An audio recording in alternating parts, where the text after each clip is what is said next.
Now we have Mr. Bilash Kumar Behera, Engineer-in-Chief. He is PHE as well as the corporations he is taking care of. So you also have something? Okay, okay. So, but I would like you to comment on one point, Behera Saab, particularly how utilities, the municipal corporations, particularly in your state, are able to utilize the technology, make use of the technology for the good. That's what I would like to comment.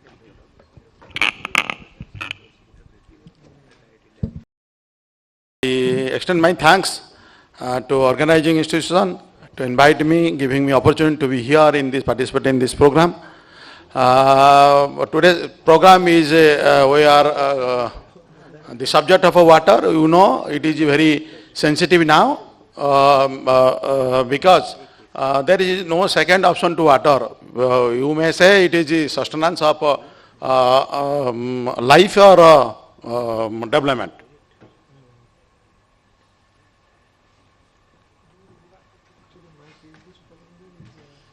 You all know, 18% of the world population is supported by India, but in a ratio of 4% of global water fresh resource is available in India only. And if you will go to statistics, in 1951, it was 5,000 cubic meter per capita availability of fresh water. Now it is reducing down to 1486. And future days, you know, because it's Bharat and in my state contest, because it's Odisha, it is have their mandate. The urbanization will be national average from 31 to 53%. In Odisha, we are planning to switch over from 17 to over 60%. Though that there will be a huge requirement for water, and there is we are running with crisis of fresh water. And the only solution, as my earlier speakers emphasized, the management tool. Management is such a tool. If anything is not measured, cannot be managed. So for measurement, we need, you can imagine a city having 100 kilometers of pipe network and a treatment system and a distribution system, and the data are n number of, a huge. If all those are simultaneously not measured, not processed, and it is not easy thing to be managed by a human. So, technology adoption is a situation. So, three pillars of water transformation are the policy and the people, and we have to bring policy in place. We have to involve people. We have to adopt innovation technologies. Then this is the resilient, sustainable water security. It is the grid we have to prepare. And this smart grid, just like electricity grid, we have to connect pipelines, sensors, control systems, consumers through a unified network. And the key technologies are sensors and smart meters, Internet of Things, communication networks, data analytics, and AI. All those things has to be integrated properly, woven properly to have a smart water grid. The benefits: the yearly leakage detection, quality assurance, operational efficiency, energy conservation, customer engagement, and cost savings also. This is the grade, just it is pictorial, just to have a impression in the mind. And for this achievement, we need public-private collaboration to leverage the knowledge and resource available beyond us. And some case studies are here for just how they have successfully done it by public-private collaborations. And this is a journey of Odisha, what we have implemented in Odisha. This is the status. Only earlier, prior to go for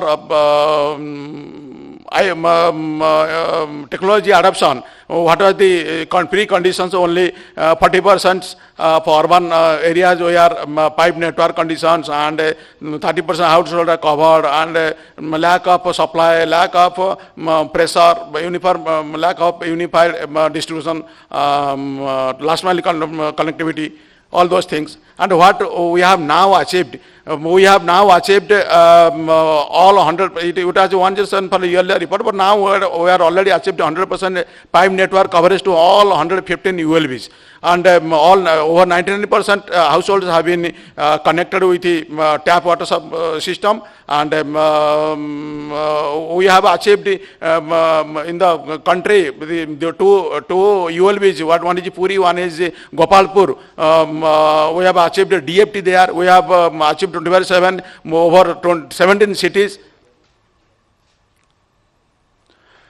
This is migration from lower orbit to higher orbit. Earlier we have storage, individual storage in individual households. We have aqueducts. We have boiling or some chlorination to have a good quality water. Now we have adopted DFT, drink from tap. And the way of that, we have eliminated the individual storage, aquaguard use, and we have supply. We are able to supply mineral quality, water quality supply to consumer endpoint, round the clock availability of water, 100% metering, and revenue collection NRW is less than 15. And the smart water management, this is the things, the GIS mapping assets, it is done. Sensor enabled in a network, captured flow pressure for leak monitoring, 24/7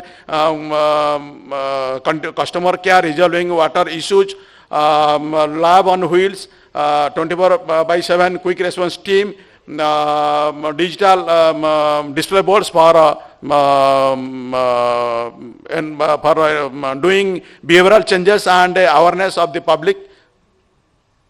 This is a smart water management, how it is so done. It is pictorially given all the system, starting from household to treatment plant to distribution, and all valves, all are sensor mapped, all are GIS mapped and sensorized, and they are integrated to the web portal, and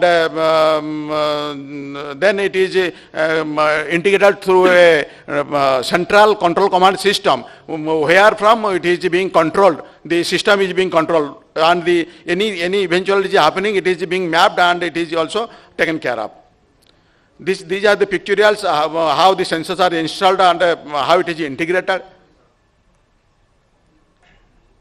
This is web monitoring. Bhubaneshwar NIC has handhold support, given handhold support to the state PHE and WATCO to have a web monitoring and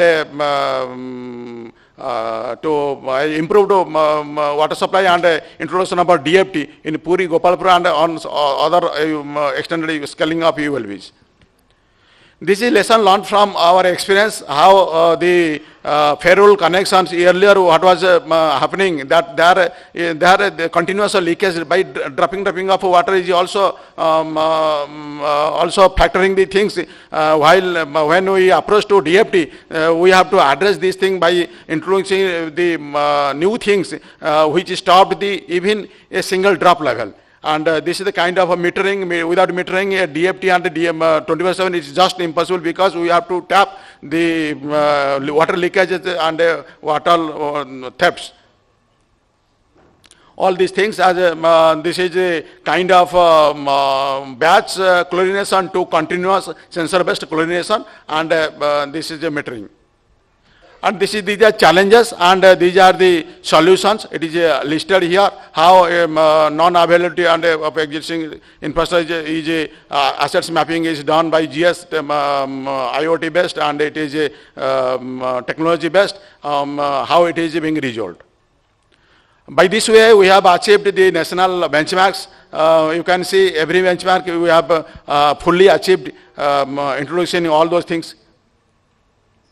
This is the case of a Puri DFT program of Puri, and best practices, use of DMA, district metering unit, system of water supply is the best management system, real-time monitoring through SCADA and IoT introduction, and community level participation by using Jal Sathis and community to